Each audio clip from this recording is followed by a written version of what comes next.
Tēnā koutou katoa, and thank you for joining me in this presentation titled Assessing the Impact of Political Correctness on the Culture and Language of Contemporary Media Communication.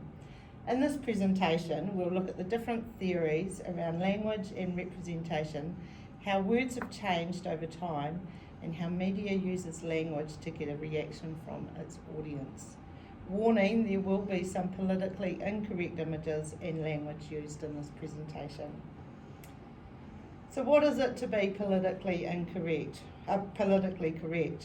Definition from the Oxford Learner's Dictionary: political correctness, often abbreviated to PC or being woke, is the careful choice of words in spoken and written communications and actions, intended to avoid giving offence to ethnic, racial, cultural or sexual orientation groups, disabled persons and other designated groups that may be stigmatised. New Zealand is often seen as the most politically correct country in the world, so does this mean we don't have freedom of speech? As you can see in the table, political correctness versus incorrectness is the difference to being soft instead of brutal, censorship instead of freedom of speech, and being protective instead of offensive. Being politically correct can also be seen as being left-leaning in your political views. Stuart Hall's representation theory is the process in which members of a culture use language to produce meaning. There is never one meaning in media. It depends on how the media represents reality. Media can control how you feel about something depending on your culture and beliefs. Any meaning can be contested. However, if the meaning is constantly represented in the same way, then the representation becomes normal. This is a form of dominance and power that media can have over an audience. Keep this in mind as we go through the slides. Linguistic relativity is a theory that the language you speak influences and has an impact on your beliefs and cultural values.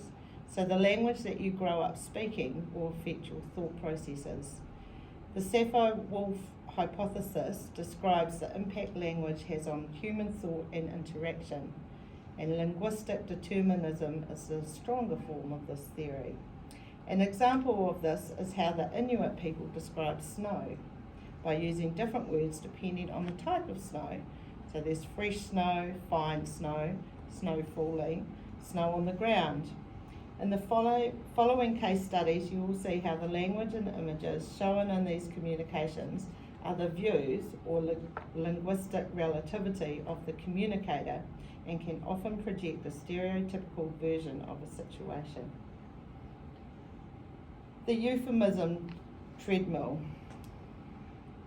The euphemism treadmill is when a word changes because of its reference to offensive concepts and is replaced by a word that is polite.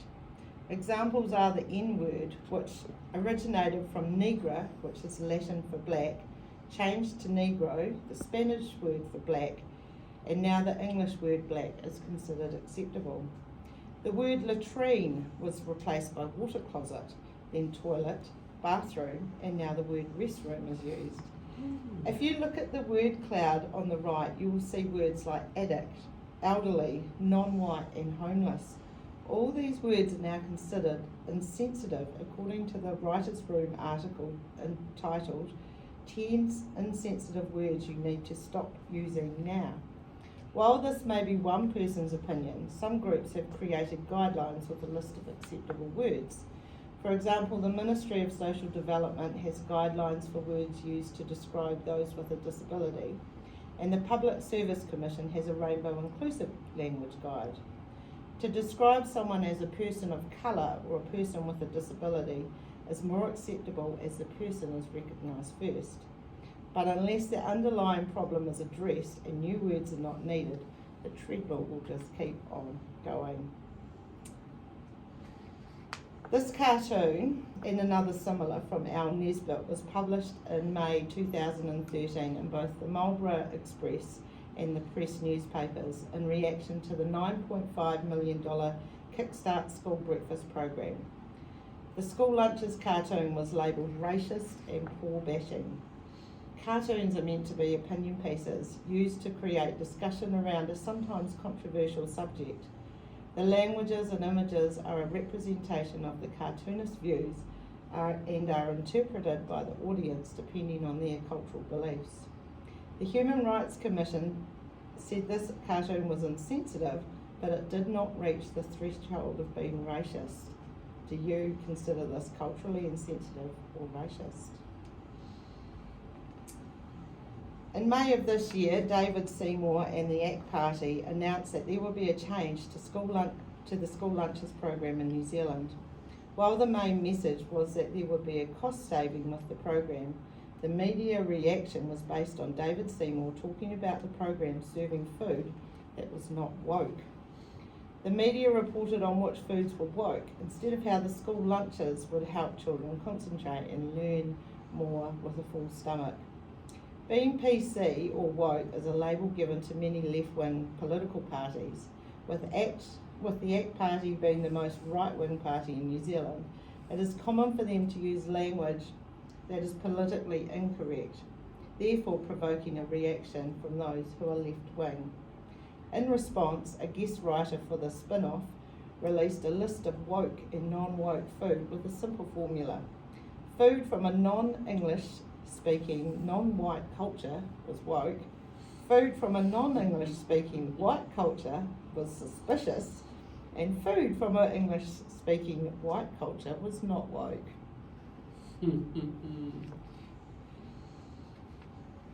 watch this video. Feeling the pressure of PC parenting? If you're sick of all the nonsense, we're here to show you another way of doing things. A new local show that asks, is it okay to discipline the old-fashioned way? It's got completely out of hand. There's lots more expectations on parents now and a lot more advice on what we're all supposed to do. Take a new school look at old school practices. You can't teach kids about life by wrapping them in cotton wool. The Politically Incorrect Parenting Show, Wednesday 8 o'clock, TV1. So the Politically Incorrect Parenting Show was a New Zealand television series presented by Nigel Latter, a clinical psychologist, in 2009. Nigel Latter gave parenting advice deemed old school and politically incorrect. This appealed to many New Zealanders as the anti-smacking law, part of the Crimes Amendment Bill, had just come into effect in June 2007. Many of the parents watching, me included, were feeling the pressure of all the advice we were receiving around this new anti-smacking law. Latter's language and presentation style were easy to understand, and the messaging around children being wrapped in cotton wool and his ideas for discipline were seen as common sense and familiar, as this was how we had grown up. So this clip is from the US presidential debate earlier this year. I couldn't do a slideshow without Donald Trump. In Springfield, they're eating the dogs, the people that came in, they're eating the cats, they're eating the pets of the people that live there. And this is what's happening in our country. So Donald Trump's comment about the Haitian immigrants who live in Springfield eating cats and dogs made headlines around the world. Media called it a fantasy, misinformation and false claims. This stereotyping seems typical of Donald Trump and was laughed off by Kamala Harris.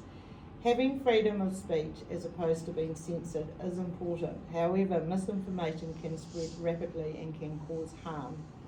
Even though many people would have dismissed Trump's comment as misinformation, others would have accepted this concept.